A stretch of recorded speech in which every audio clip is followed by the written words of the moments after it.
As the holiday season approaches and concerns continue to rise over potential cuts to SNAP benefits, community food resources are becoming more vital than ever before. Hospitality House plays a crucial role in ensuring that families across Greater West Bloomfield have access to nutritious food and essential support. Through its Client Choice Pantry and ongoing food drives, the organization works to meet growing demand while preserving dignity and choice for the people it serves. Here to tell us more is the Executive Director of the Hospitality House Food Pantry, Susan Erspamer. Susan, thank you so much for joining us. Thank you so much for having me. Of course, really happy to have you with us. Very important discussion to be having around this time of year. Jumping right into it, can you give us a brief overview of Hospitality House's food drive program and how it supports your Client Choice Pantry? Yeah, typically local businesses, schools, and community partners reach out to us for information about our food drive.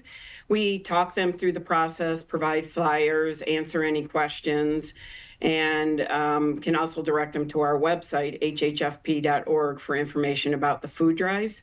How they support our Client Choice Food Pantry is by giving us a variety of food. So when we purchase food from gleaners, we're getting all of the same thing. And when people do food drives for us, we're getting a variety of items to put on our shelves. For example, if I'm buying food from gleaners, I'm getting a pallet of cornflakes. But when I get a food drive, we're getting some fun cereals in there and just a good variety of items to put on our shelves and more items during this time with increased demand. That's right, a wide variety of items for everybody who needs them. And I would imagine as the year goes on, like at certain points of the year, maybe certain items are more popular than certain other items. What unique needs do you see from families during the holiday season, and how do food drives help to meet those needs? Yeah, well, the holiday seasons are a very difficult time for families who don't have the financial resources to purchase all sorts of items for their family and for their children. It's a very challenging time. So when people do food drives for us or support us in that way, if we're helping people to have groceries, food in their refrigerators, foods in their cupboard, they can direct their money in other areas to help not just support their family, but bring joy during the holiday season. We do, for our clients, have a Thanksgiving program that has grown significantly, where we give out meal boxes and a turkey. 3 years ago, we were at about 385 families. It grew last year to 516.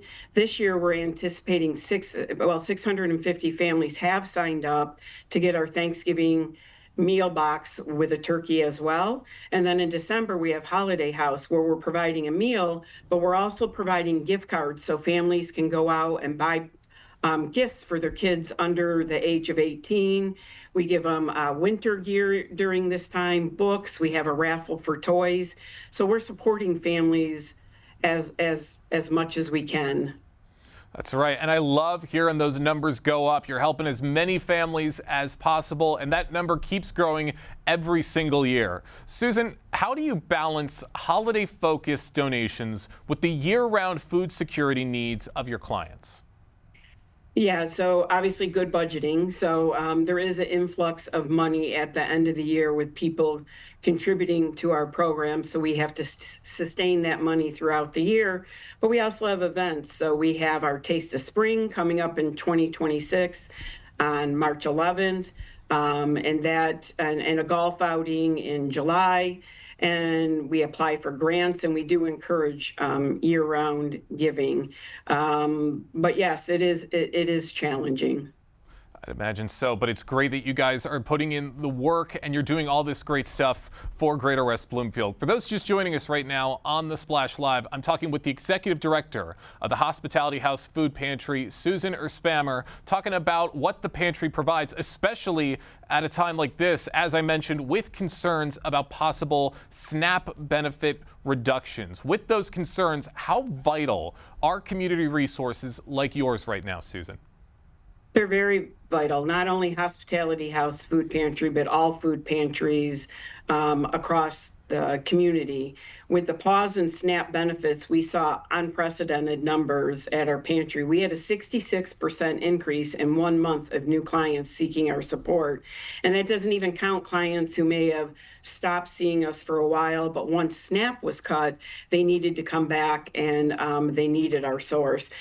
Food pantries became a lifeline to individuals that were no longer receiving their SNAP benefits. We don't typically have lines through our pantry because we're appointment based, but we had lines going through our pantry of people seeking our support.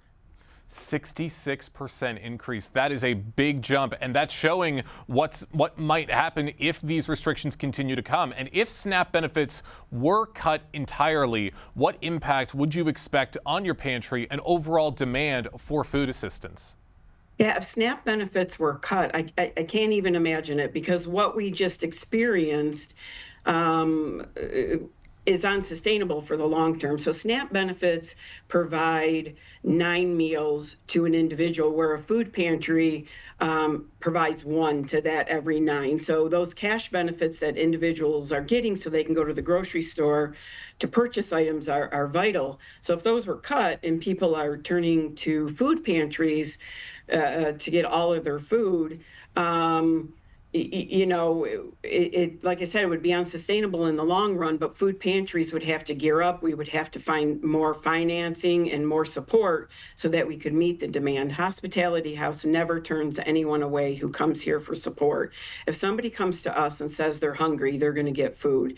So we would find a way, but it would involve much more support from the community, from the government, and from various areas. And that's I why would hate to see I'm it. sorry. Sorry, go ahead.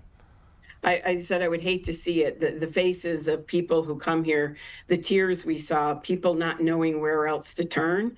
I would hate to see it if SNAP were ever to be permanently cut. I would hate to see that as well, and that's why conversations like this are so important, to get the message out there and to send out the call for people to come by and to help out. So if people are watching this and they wanted to help out Hospitality House or any food pantry, what items would you say are the most helpful for donors to focus on, especially during the holidays or during periods of increased need? Yeah, so monetary contributions are key. We can take our money and stretch it further to buy different food items. When people do food drives for us, items such as, I know I already mentioned cereal, our breakfast items, soup, skillet meals, personal care items, even when SNAP, people are getting their SNAP benefits, it doesn't cover incontinence supplies or feminine hygiene products. So we always like it when we get those types of items to support individuals. Really anything. But like I said, with monetary contributions, where somebody may donate us 1 can, I might be able to buy 2 to 4 cans. All right, great things for everybody to remember and to help out with Hospitality House. And I'd imagine this work, I mean, it extends beyond the residents of the community, but how do you work with schools, businesses, local organizations to coordinate effective food drives? Yeah, and I do want to point out, during this challenging time with the pause and snaps, there was an outpouring of community support. So schools and businesses were coming to us wanting to do food drives. We work with Walled Lake Consolidated Schools.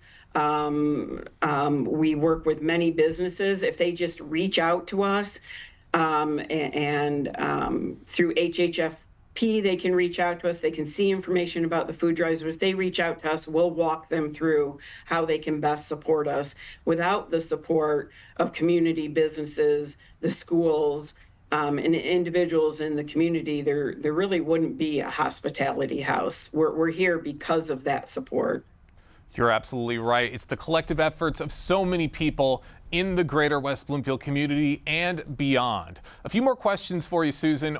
Let's say people are watching this and maybe they want to host a food drive themselves. What advice would you give to groups who want to host a food drive that truly supports your highest priority needs? Yeah, like I said, they can log on to our website and see some basic information, but reach out to us. We want to have a conversation with you. We want to give you information on how you can support us. Groups who do this, if groups can keep in mind, it doesn't need to be a large business. It could be a small business. It could be your book club is meeting and you want to have a food drive during your book club. You could be having a euchre party. You could be having people over to watch the Super Bowl or other football games. I know some people have a theme for Super Bowl. So reach out to us, get creative with your ideas for a food drive, but realize we are here to support you in those efforts.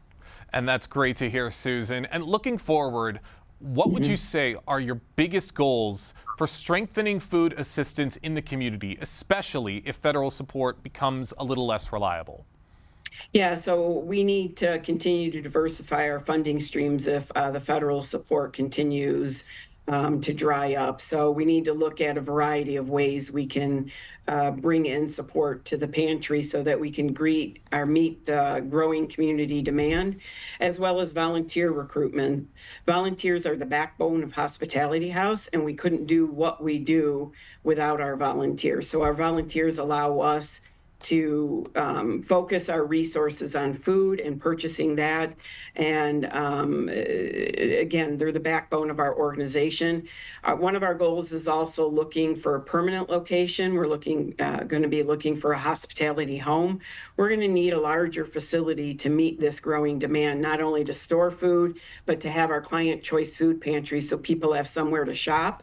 And we need to increase our community visibility. We need people to know that we're not only here to support them, but that we need support. So it's twofold. We want the community to know we're here for them, as well as getting support from the community, whether it's monetary contributions, whether it's food drives, or like I just explained, how volunteers are so important to us during this challenging time. All right. Awesome ways for everybody to get involved. Susan, I want to thank you so much for having this conversation here on The Splash. Real quick before we let you go, if you could provide maybe one more reminder for people for where they should go if they want to learn more information about the food drive and how they can help. Yeah, please visit our website at hhfp.org and reach out to us. We'd be more than happy to tell you about how we can support you and how you can support us. All right, that's the place to go, and that is the place to help out just in time for the holiday season. Susan, thank you so much for joining us today here on The Splash Live. Thank you so much for having me and bringing attention to this.